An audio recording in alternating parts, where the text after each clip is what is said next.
Hello दोस्तों, welcome back to my YouTube channel. मेरे YouTube channel में आप सभी विद्यार्थियों का एक बार फिर से स्वागत है। दोस्तों, आज हम आपको बताएंगे पंचलाइट कहानी, जो कि कक्षा 12वीं में हिंदी के पेपर में वो बोर्ड परीक्षा में हर साल पूछा जाता है। इससे 5-6 नंबर आप लोग हर साल पूछा जाता है बोर्ड परीक्षा में, और आप भी इस वीडियो के माध्यम से 5 से 6 नंबर पा सकते हैं। इसलिए वीडियो में लास्ट तक आप लोग बने रहिए। ठीक, तो देखिए ये पंचलाइट कहानी है। ठीक, तो पंचलाइट कहानी किस प्रकार से इसमें हम अपने से लिखे हैं, यानी शॉर्ट में करके, जो कि अच्छे से लिखें, अपनी भाषा में लिखें। ठीक, तो आप लोगों को अवश्य समझ में आएगा। तो आइए वीडियो की तरफ चलते हैं। तो देखिए, पंचलाइट रेणु जी की आंचलिक कहानी है। ठीक, पंचलाइट क्या है? रेणु जी की कहानी है। किसकी? यहाँ पर आप लिख सकते हैं रेणु जी की कहानी, यानी कि रेणु जी का नाम आप ब्लैक से भी लिख सकते हैं। ठीक, उसके बाद देखिए कहानी है। कहानी में बिहार के एक पिछड़े गांव के परिवेश का सुंदर चित्रण प्रस्तुत किया गया है।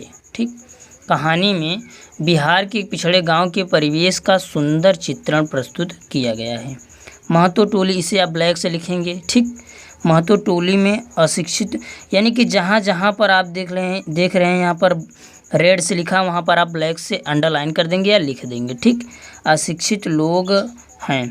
उन्होंने रामनवमी के मेले में पेट्रोमैक्स को भी आपको ब्लैक से लिखना है, खरीदा, जिसे वे पंचलाइट कहते हैं। यानी कि गांव के लोग जो है रामनवमी के मेले में एक पेट्रोमैक्स खरीदें, जिसका नाम या जिसे आप पंचलाइट कहते हैं, या जिसे पंचलाइट कहा जाता है। पंचलाइट को ये सीधे साधे लोग सम्मान की चीज़ समझते हैं। पंचलाइट को ये सीधे साधे लोग सम्मान की चीज़ समझते हैं। पंचलाइट को देखने के लिए टोली के सभी बालक, औरतें और मर्द इकट्ठा होते हैं। ठीक, यानी कि पंचलाइट एक नई चीज़ है, इसलिए सभी गांव वाले उसे देखने के लिए क्या होते हैं? इकट्ठा हो जाते हैं।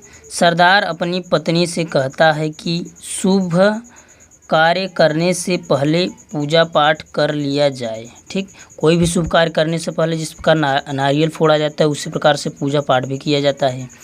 परंतु समस्या इस बात की होती है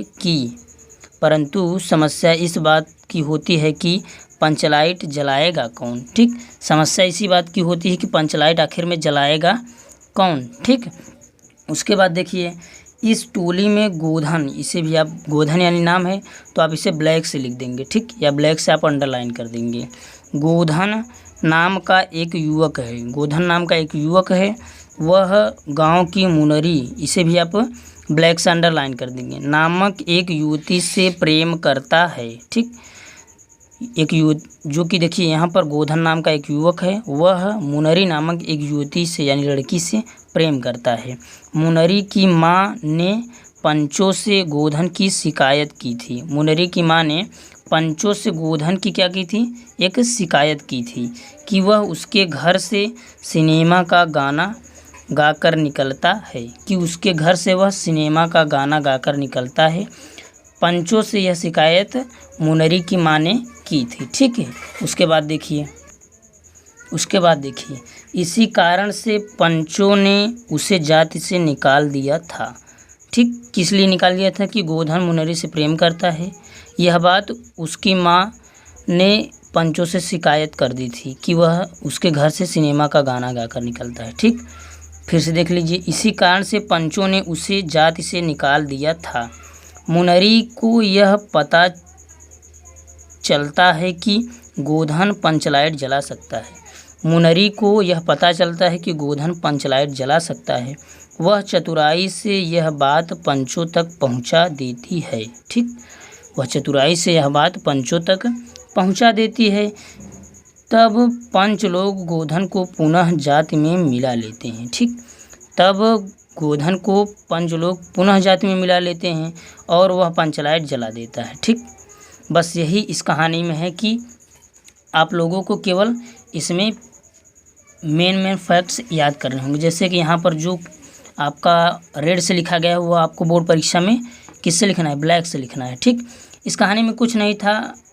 गोधन नाम का एक युवक था जो कि पंचलाइट जलाना जानता था, और महतो टोली के लोग नहीं जलाना जानते थे। ठीक, नहीं जलाना जानते थे, लेकिन वे लोग गोधन को गांव से बाहर निकाल दिए थे, पर उसे पंचलाइट के कारण वापस लाया जाता है। ठीक, बस यही इस कहानी में है। ठीक, इस कहानी में केवल यही है और यही आपको लिखना है। बस हमने जितना आपको हमने बता दिया है, बस यही आपको बोर्ड परीक्षा में लिखना है। आपको पूरा नंबर मिलेगा। So thanks for watching the videos.